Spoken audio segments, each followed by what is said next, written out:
Hello दोस्तों, आप लोग कैसे हैं। उम्मीद करती हूँ कि आप लोग बहुत अच्छे होंगे।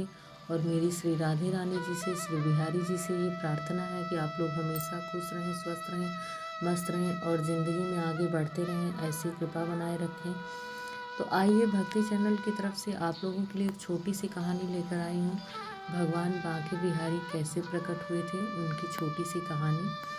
तो वृंदावन में बांके बिहारी जी का विशाल मंदिर है, जहाँ देश विदेश से भक्त सिर्फ उनकी एक झलक पाने के लिए आते हैं। मार्गशीर्ष माह की पंचम तिथि को भगवान बांके बिहारी यहाँ प्रकट हुए थे। यह मंदिर पुराने शहर में स्थित है। श्री बांके बिहारी मंदिर का निर्माण स्वामी हरिदास के वंशजों के सामूहिक प्रयासों से हुआ था। मंदिर में बांके बिहारी की काले रंग की प्रतिमा स्थापित है। इस प्रतिमा में श्री कृष्ण और श्री राधा जी का मिला जुला रूप समाया हुआ है। इसके पीछे प्रचलित लोक कथा के अनुसार स्वामी हरिदास भगवान श्री कृष्ण को अपना आराध्य मानते थे। उन्होंने अपना संगीत कन्हैया को ही समर्पित कर रखा था। वह अक्सर वृंदावन स्थित श्री कृष्ण की रासलीला स्थली में बैठकर संगीत से कन्हैया की आराधना करते थे। माना जाता है कि जब भी स्वामी हरिदास श्री कृष्ण की भक्ति में लीन होते तो श्री कृष्ण उन्हें दर्शन देते थे। एक दिन स्वामी हरिदास के शिष्य ने कहा कि बाकी लोग भी राधे कृष्ण के दर्शन करना चाहते हैं।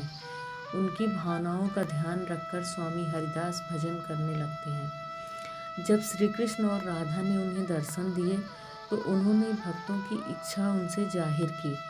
तब राधा कृष्ण ने उसी रूप में उनके पास ठहरने की बात कही। इस पर हरिदास ने कहा कि कान्हा, मैं तो संत हूँ, तुम्हें तो कैसे भी रख लूँगा, लेकिन राधा रानी के लिए रोज़ नए आभूषण और वस्त्र कहाँ से लाऊंगा। भक्त की बात सुनकर श्री कृष्ण मुस्कुराए और इसके बाद राधा व कृष्ण की युगल जोड़ी एकाकार होकर एक विग्रह रूप में प्रकट हुई। कृष्ण राधा के इस रूप को स्वामी हरिदास ने बांके बिहारी का नाम दिया। ध्रुपद के जनक स्वामी हरिदास का जन्म विक्रम संवत 1535 में भाद्रपक्ष शुक्ल पक्ष की अष्टमी को हुआ था। पिता आसुधीर माता गंगा देवी के साथ अपने उपास्य राधा माधव की प्रेरणा से अनेक तीर्थ यात्रा करने के बाद अलीगढ़ के कोल स्थित हरिदासपुर गांव में बस गए। संगीत सम्राट तानसेन एवं बैजू बावरा जैसे संगीतज्ञ स्वामी हरिदास के शिष्य थे। संवत 1627 में एक बार अकबर बादशाह भी तानसेन की प्रेरणा से वृंदावन आए थे।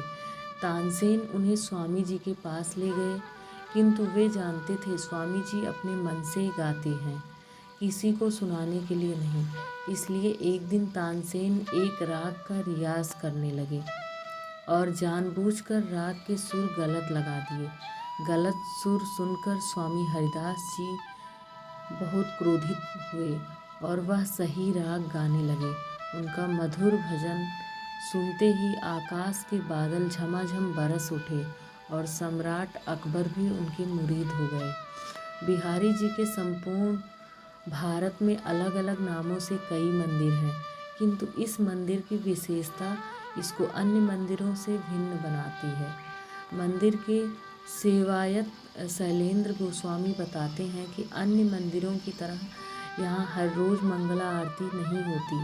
कहते हैं कि यहाँ निधिवन में हर रात्रि रासलीला के बाद श्री कृष्ण और राधा विश्राम करते हैं और सुबह सुबह आरती करने से उनकी निद्रा भंग होती है। बांके बिहारी जी की मंगला आरती केवल जन्माष्टमी के दिन ही होती है। इस प्रकार केवल शरद पूर्णिमा के दिन ही श्री बांके बिहारी जी को बंसी धारण कराई जाती है। केवल श्रावण तीज के दिन ही ठाकुर जी झूले पर बैठते हैं और उनके चरण दर्शन भी केवल अक्षय तृतीया के दिन होते हैं। इन दिनों में ठाकुर जी के दर्शन के लिए बड़ी संख्या में लोग उमड़ते हैं। मंदिर में भगवान श्री कृष्ण की पूजा के तहत उनका विधिवत श्रृंगार किया जाता है। उन्हें भोग में माखन मिश्री, केसर, चंदन और गुलाब जल चढ़ाया जाता है। वृंदावन में सबसे ज़्यादा भीड़ यदि किसी मंदिर में होती है तो वह यही मंदिर है। मान्यता है कि बांके बिहारी की छवि को लगातार देखने से भक्त श्री कृष्ण की भक्ति में वशीभूत हो जाता है, उनके साथ ही चला जाता है। इसके लिए मंदिर में उनकी मूर्ति के आगे एक पर्दा लगा है जो हर 2 मिनट में हिलता है, ताकि कोई भी बांके बिहारी को एकटक ना देख सके। माना जाता है कि उनकी मूर्ति में इतना आकर्षण है कि लोग उन्हें देखते ही उनकी ओर खींचे हुए चले जाते हैं, साथ ही उनकी आंखों से अपने आप आंसू बहने लगते हैं। तो ये है बांके बिहारी की प्रकट होने की कथा।